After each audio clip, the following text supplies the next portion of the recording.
Hi, Kevin, Property Soldier here, going live on multiple different platforms and also recording this for my service accommodation property podcast.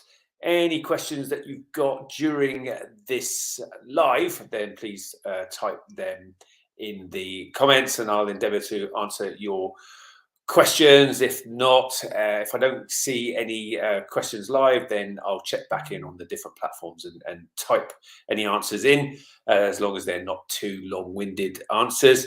Okay, so what I wanted to talk about today is the opportunity that I can see happening in service accommodation.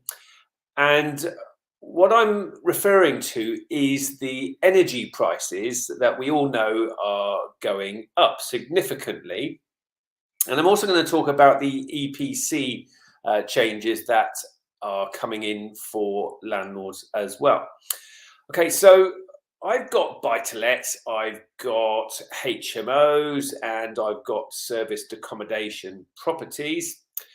And the buy-to-lets, what's going to happen with those? Well, the buy-to-lets ultimately, for new buy-to-lets, you're going to have to achieve an EPC rating of C in order to be able to continue using those as buy-to-let. And many landlords, myself included, are going to have to pay money on those buy-to-lets in order to upgrade them from their current EPC rating to an EPC of C. With my HMOs as well, that is ultimately going to need to take place, upgrading the HMOs to achieve an EPC, an energy performance certificate of C and above. So that's going to be some expenditure right there. Now, the other issue when it comes to HMOs is that the energy bills are going up with, across the board. And so that's with HMOs, that is a significant problem for HMO landlords. Okay, so I'm getting a few highs. So hi, Kushid, hi, Joel.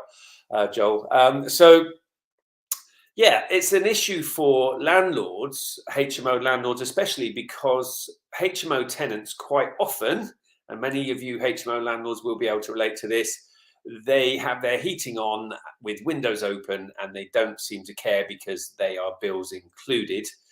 And that's a bit of an issue. It's definitely an issue for me, and I get a bit hot under the collar, and I try to implement, measures in my HMOs, and I get the letting agents say, no, you're not allowed to do that. You've got to let them be able to change the heating to whatever they want, etc., etc. So that does get, under my skin a little bit. Now, here's the thing, though, with serviced accommodation, yes, I am also paying the bills with my service accommodation properties, but I have a lot more control with serviced accommodation properties. I can have remote, Wave and other systems where you can change the heating remotely and make sure that it is at the right temperature. And the thing to remember with SA is it's not the guest's home, so they do not have the same rights, if you like, on the property. So yes, you can be changing the heating controls remotely and being more in control of that, and you can have them on timers. And also remember that you've got, if people are staying for longer than a week, then you've got cleaners going in at least once a week, or this is what I recommend. And so they can be monitoring these things as well to see whether or not windows are being left open and heating left on when guests are not there. Okay, so you've got a lot more control with serviced accommodation properties when it comes to heating. The other thing that is definitely worth mentioning is that service accommodation should not be fully occupied all of the time. Unless you're getting 6-month bookings from a group of contractors or something like that, then fair enough. But with short-term lets, you shouldn't be 100% occupied. If you're 100% occupied, you are far too cheap, and you're going to be paying out far too much on cleaning and laundry and all of those things whilst being too cheap. And so ultimately, a well-run service accommodation property that's getting short-term bookings should only actually be occupied on average over the course of a year, 75% of the year. So for 25% of the time, guess what? You can have your heating off, and clearly the electricity is also not going to be used, or it could be electric heating, clearly. And so again, that is going to make service accommodation more attractive for property investors, in my opinion, over and above HMO. So those of you that might want to turn your HMOs into SA, then that's definitely something to consider. And clearly you just need to learn how to run a service accommodation, or you can joint venture with somebody who's doing service accommodation management and have them manage your property for you as SA. Now, there might be a situation where you might have to change from C4 down to C3, because what I actually do with service accommodation is whole house SA. Just think of it, furnished holiday let. The property is becoming furnished holiday let, and the most appropriate use class for that is C3. And it's not an issue changing properties from C4 down to C3. So let's say the landlord's fed up with HMO and was fed up with it even before the bills have gone up, and so there's not going to be an issue changing the property to C3, and so there's going to be plenty of landlords like that. And guess what? I am one of them, because I've literally just turned a HMO into serviced accommodation, and it's whole house serviced accommodation. I'm not letting it out by the room or anything like that. The same group of people arrive on one day, and that same group of people leave on the same day, and ready for the next group to come in. Ultimately, that is furnished holiday let. That is Airbnb-ing the whole property. Okay, so I say Airbnb, other platforms are available, your booking.coms, etc. So that's what I am doing. And that's made me think, well, hold on then. That's going to be creating a brilliant idea, a brilliant scenario. That's giving me a good idea to approach other HMO landlords that might also be able to see the benefits of switching to serviced accommodation. So there's two different ways that you could approach this. You could go to the landlords and say, I will manage your properties for you as service accommodation. So those people that already do service accommodation or come on my trainings and learn how to do service accommodation, then you can set yourself up as an SA management company. And so instead of a letting agent, you become an SA agent effectively, and you manage that property for the owner as serviced accommodation. Now, the beauty of that is that the owner's bills are going to go down, I predict significantly, but also the owner, in my experience, and guess what, I'm very experienced in buy-to-let, HMO and service accommodation, the owner is going to be able to earn more money from that property as serviced accommodation. And the other thing, those of you that have listened to other lives and podcast episodes of mine, the owner is also going to be able to claim capital allowances on the property now, whereas before as a HMO, he or she could not. So capital allowances, just for those people that don't know, roughly 35% of the property's value, once it is being used as service accommodation, can be earned tax-free. So if it's a £200,000 house, 35% of that is £70,000. Now the owner of the property can actually earn £70,000 tax-free. So more money, less tax, and no tenants. Okay, and much lower energy bills. So this is going to be a significant benefit to HMO landlords to agree to have them used as serviced accommodation. Now, guess what? There's lots of HMO landlords that don't want to be managing their own properties, and the same applies. They are not going to want to manage it as serviced accommodation. So that's where you serviced accommodation operators can come in and go and sell the benefits of serviced accommodation to them. Lower energy bills, more money, less tax, no tenants, all of those things. Remember, there's going to be plenty of HMO landlords that have had bad tenant issues, etc., etc. And then the other benefit that you can be selling to these HMO landlords, because quite a lot of them will own the properties in their own name, and they are no longer able to offset their mortgage interest against their rental income. And so that's section 24. Now, that's significantly impacting on a lot of landlords, isn't it? Well, guess what? With you managing the property for them as serviced accommodation, now the income that's being generated from the property is classed as trading income.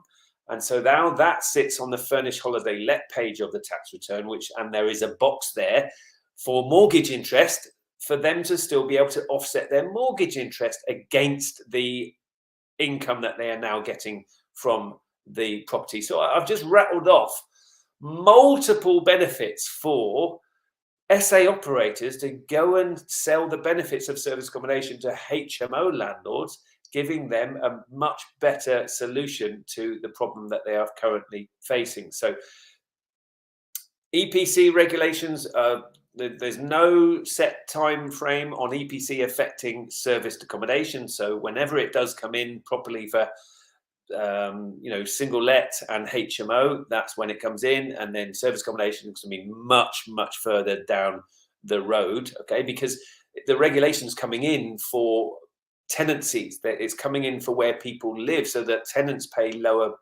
heating bills. And so it's definitely going to, if it ever happens to service accommodation, it'll be much further down the road, because service accommodation is not somebody's home, so it's not going to be coming under the same regulations. So there's massive benefits there for buy-to-let and HMO landlords to move over into serviced accommodation. So another thing that you could potentially do is rent to serviced accommodation on the property. So instead of doing service accommodation management, you could give fixed rent to the owner of the property, and under that circumstance, with rent to SA, you are going to be paying the bill. So you can be giving the landlord a certain amount that the landlord is happy with. So they're happy with that amount of money. They don't have to manage the property. You are going to be managing it effectively as service accommodation, but on a rent to SA basis, where you are paying fixed rent to the owner. Whereas with SA management, you are charging a percentage of revenue, and that's your income, and the remainder goes to the owner. Okay, so rent to SA, slightly different model. By the way, I'm not going to try and teach rent to SA, and I'm not going to try and teach service accommodation management. If people want to come and learn how to do things like that, then buzz me up, and I'll point you in the direction of training and mentoring and things like that I offer with my joint venture partner, Progressive Property. But I'm just spelling out to you the huge opportunity that is there for people. Now, anyone got any questions on this, then type those into the comments, and I'll endeavor to answer those questions live for you. And like I say, anyone that has any other questions, if you're watching this on catch up or listening on the podcast, then please just message me via social media and ask any questions at all. So that's something that I've always known, that where there is adversity, there is opportunity. I've always known that. When Section 24 came along, that was a problem for me. What did it cause me to do? Move over into serviced accommodation, because I owned my property portfolio in my own name, my buy-to-lets and my HMOs. But moving those same properties over into serviced accommodation meant that I could avoid Section 24. And then I discovered capital allowances, which is literally hundreds of thousands of pounds worth of tax-free income for me. And I'm even getting sideways loss relief on those capital allowances, where I'm offsetting the capital allowances against my other income streams and paying no tax there either. Okay, so that was adversity, Section 24, but it actually turned into opportunity. And the way I'm looking at these new changes with EPC and with energy is also that there is an opportunity. And so when you create a win-win situation for landlords, you have definitely cracked the code. Okay, so lots of people, Sulius is looking forward to the Discovery Day, and lots of people saying great ideas, etc., etc. So yeah, absolutely. Welcome the feedback. So what do you think, guys? Do you think that is creating a massive opportunity for you all? Do you want to maybe give service accommodation a go?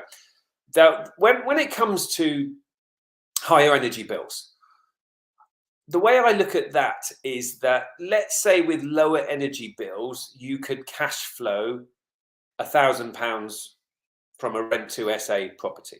But with higher energy bills, that drops to £200. Remember, the property is not going to be occupied all year round, and you've got much better control over the energy prices. So let's say you're only going to be able to cash flow £800 per calendar month. Well, guess what? When you can create a win-win situation for landlords that I've just explained, then you're going to be able to get more properties. So more properties cash flowing you £800 a month versus less properties cash flowing you £1,000 per calendar month. So the way I look at it is, yes, because of higher energy bills, there might be less cash flow. Now, by the way, inflation, means that the night rates for service accommodation is going to inevitably go up. But whether or not you're going to be able to put them up, as much as the energy bills go up, that remains to be seen. But even if there's less cash flow, the way I see it is there's going to be more properties that us service accommodation operators will be able to go and, get from landlords. And I can see more and more HMO landlords being incentivized to say yes to rent to SA and or yes to service accommodation management. So I just thought I'd throw that one out there, guys. Hopefully you found that useful, and hopefully that's making people not be as pessimistic about the future because of higher energy bills, because I see it as a win-win. I see that there's adversity, so therefore there is opportunity, and it is as simple as that. So hopefully you found that interesting, everybody. Here's to your success in serviced accommodation, and remember, your future needs you. Take care, and I'll see you all soon.